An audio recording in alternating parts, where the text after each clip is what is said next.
Saya harap Oce sudah senang dengan lagu ini. Apa itu? Sebab saya melihat ya bahwa hati itu yang paling penting. Itu adalah sumber kehidupan kita. Di situ pusat dari semua pikiran kita, perkataan kita, perbuatan kita. Ya. Nah, apa itu kita ngelihat secara fisik aja. Kalau hati dalam bahasa Inggrisnya kan heart ya, jantung ya. Jantung aja juga Tuhan waktu menciptakan kita meletakkan jantung kita itu di tempat yang sangat protected.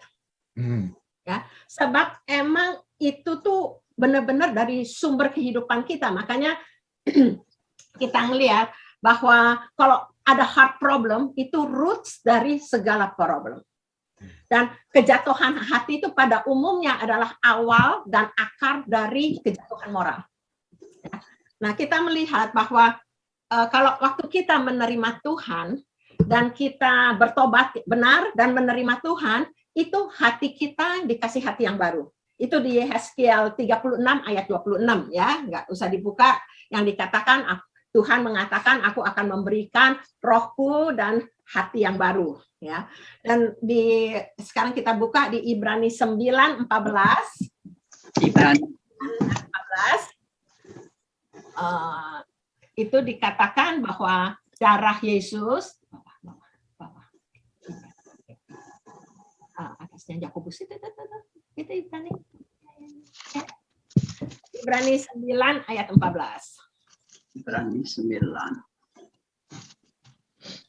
ayat 14. Oke, siapa yang mau baca tuh 9:14 udah ada di situ? Belum. Oh, belum ada ya? Oke, ini. Ya, itu 9:14 sudah ada di screen, saudara.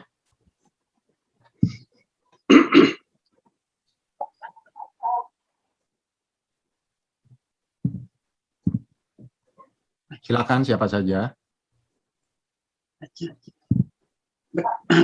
Betapa lebihnya darah Kristus yang oleh roh yang kekal telah mempersembahkan dirinya sendiri kepada Allah sebagai persembahan yang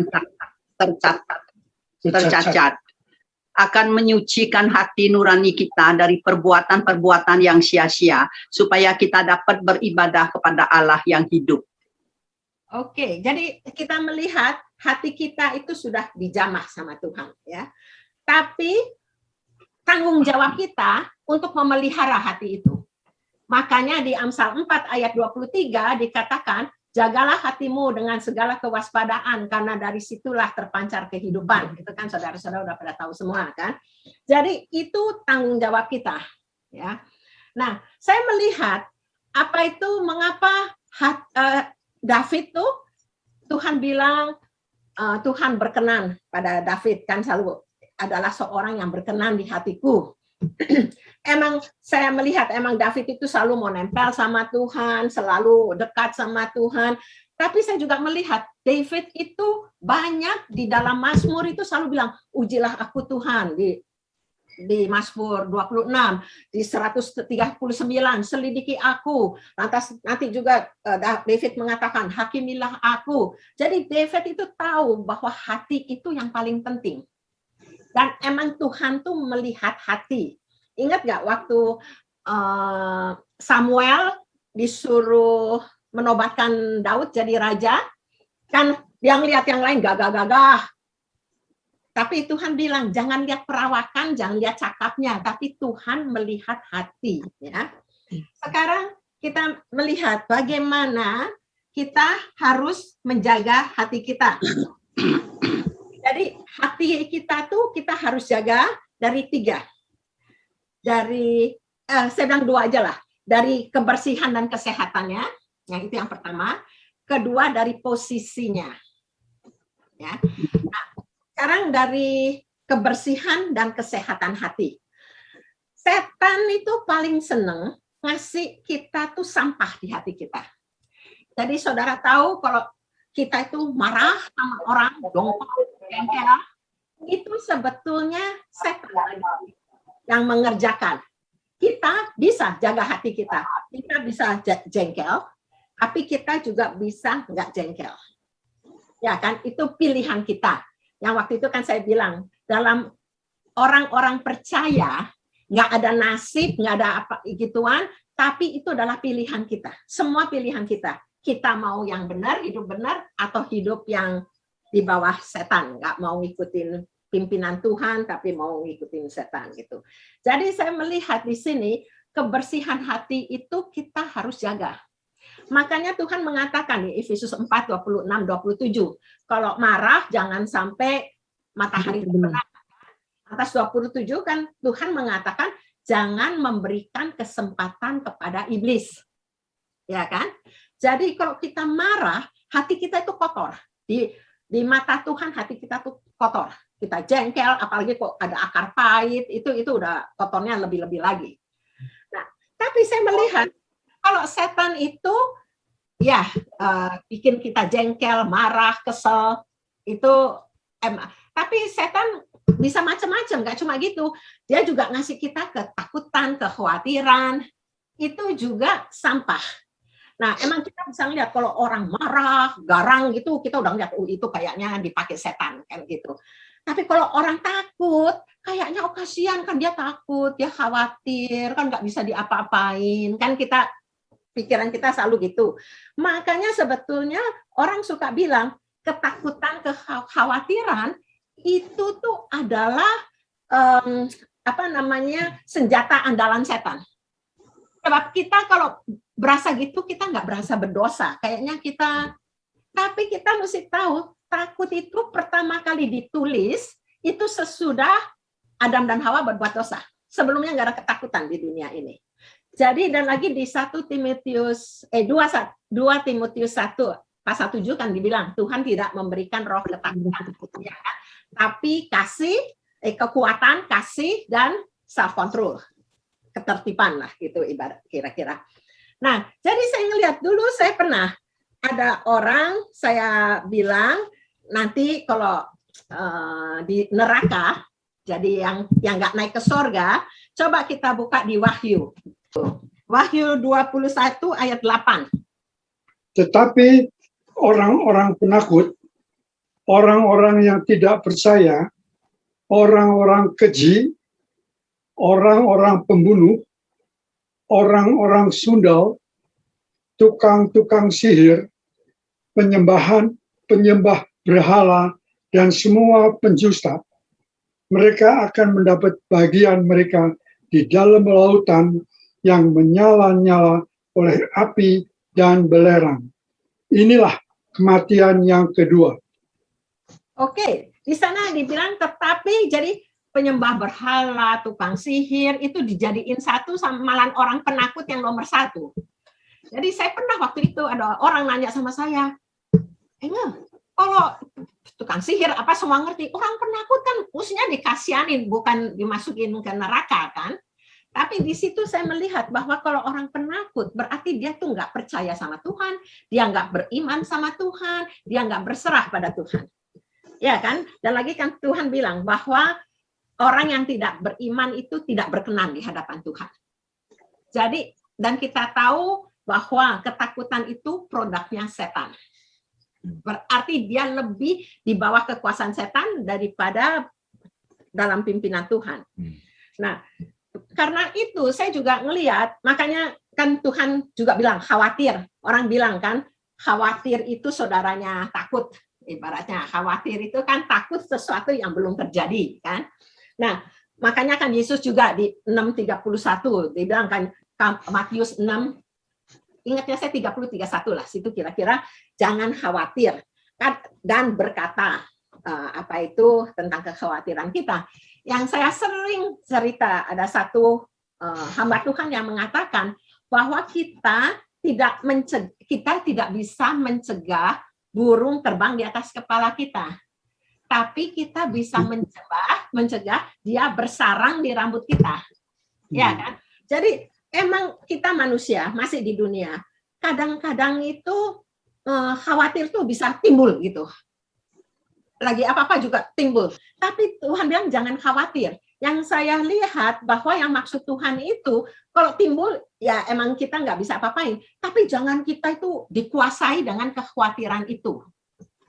Makanya juga tadi yang dikatakan penakut. Penakut itu enggak juga jangan takut, tapi penakut. Kok penakut dikuasai dengan ketakutan? Menurut saya ya.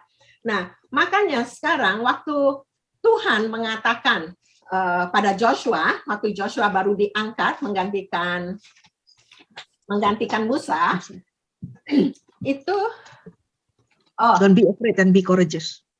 ya, ini saya bakal ngomong kalem aja. Kalau habis ya habis, kita terusin minggu depan gitu ya. Jadi saudara dapatnya cuma sedikit tapi ingat. Kalau Coach Pip, jadi ini tiap hari seminggu sekali ya berarti? No, bulan salah Eka bilang. Saya selalu salah ngomong. Ini biasanya setiap bulan, minggu pertama ya jamnya sama. Oh, oke. Sabtu, ya. Ya, jadi kalau kita lihat di Joshua itu, Tuhan itu sampai ngomong 4 kali. Dalam satu pasal itu 4 kali. Kuatkanlah dan teguhkanlah hatimu. Itu jadi baru lagi Joshua lagi mau dikasih tahu bahwa apa itu firman Tuhan itu dia harus perkatakan, dia harus renungkan, dia harus lakukan. Itu sebelumnya dia udah bilang, kuatkanlah dan teguhkanlah hatimu. Nah, terakhir di ayat terakhir juga Tuhan menutup dengan itu. Dan tengah-tengahnya ada 2 kali lagi Tuhan ngomong. Jadi emang Tuhan tuh tahu bahwa hati itu yang paling penting. Jangan kita ini ya. Jadi di situ kita melihat, jadi kita jangan, kalau sampah, kita ada sampah, kita kesel sama orang, kita benci, kita apa, jangan disimpan-simpan, itu sampah, cepat dibuang, jadi sarang penyakit. Ya saya ingat dulu saya ada orang, saya bilang, nggak mau terima Tuhan. Dia bilang, mau sih terima Tuhan, tapi saya ini benci sama seseorang. Jadi saya mau bersihin dulu, sebab Tuhan itu kan suci, kudus. Kayaknya nggak tahu diri kalau hati kita kotor, kita ngundang Tuhan ke dalam hati kita. Jadi dia lagi mau coba membersihkan hatinya. Tapi saya bilang kalau dengan kekuatan kamu sendiri, kita tuh nggak mungkin bisa. Jadi biarlah kita dengan kekuatan Tuhan, kasih karunia Tuhan, dan cepat-cepat dibuang. Jangan disimpan. Disimpan malah tambah parah nanti ya. Itu yang pertama. Nah sekarang kita bilang tadi kebersihan, tapi juga kesehatan. Nah, kita ngelihat emang hati kita bersih, tapi hati kita juga harus sehat. Sehatnya tuh gimana? Kita harus ngisi dengan firman Tuhan. Jangan cuma kita bersihin hati kita aja. Coba kita lihat di Matius 12 ayat 24. 12:43. Sorry, tolong baca. Apabila roh jahat keluar dari manusia, ia pun mengembara ke tempat-tempat yang tandus, mencari perhentian, tetapi ia tidak mendapatnya. Terus. Lalu ia berkata, aku akan kembali ke rumah yang telah kutinggalkan itu. Maka pergilah ia dan mendapati rumah itu kosong, bersih, tersapu, dan rapih teratur. Lalu ia keluar dan mengajak 7 roh lain yang lebih jahat daripadanya, dan mereka masuk dan berdiam di situ. Maka akhirnya keadaan orang itu lebih buruk daripada keadaannya semula. Demikian juga akan berlaku atas angkatan yang jahat ini. Oke, jadi kita ngelihat, jadi tugas kita itu jangan cuma bersihin aja, tapi kita juga harus buat sehat, supaya nggak bisa datang lagi. Nah, itu dengan apa? Dengan firman Tuhan yang pasti, kan? Bahwa jadi jangan didiemin kosong, tapi kita isi, sehingga waktu roh itu datang, roh itu nggak bisa menduduki kembali. Sebab firman Tuhan itu kan adalah di Yohanes 6:63 dikatakan firmanku, perkataanku adalah roh dan hidup. Jadi ada kekuatan, ada kehidupan, adalah roh. Jadi roh yang jahat nggak bisa masuk sebab sudah ada dipenuhi dengan roh Tuhan ya. Jadi dan kita tahu bahwa kalau kita itu sehat, tubuh kita tuh selalu akan lapar dan haus. Kan Tuhan bilang berbahagialah orang yang lapar dan haus, ia akan dikenyangkan. Ya kan?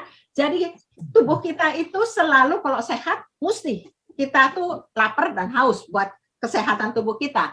Nah, kita ingat kalau dulu orang tua punya anak kecil, kalau udah jam makan, mau deket jam makan, kan dia nggak kasih anaknya itu jajan-jajan yang enggak-enggak. Sebabnya kalau udah diisi yang enggak, udah kenyang nggak mau makan yang benar. Nah, kita juga mesti tahu bahwa kita tuh ngisinya dikatakan berbahagialah orang yang lapar dan haus akan kebenaran. Kebenaran itu kan firman Tuhan. Jadi jangan, nggak ada salahnya sih kita tuh misalnya seneng lihat film. Tapi kalau kayak lihat film kayak Korea itu kan bisa sampai dulu saya emang pernah lagi kesenangan sama Korea tuh.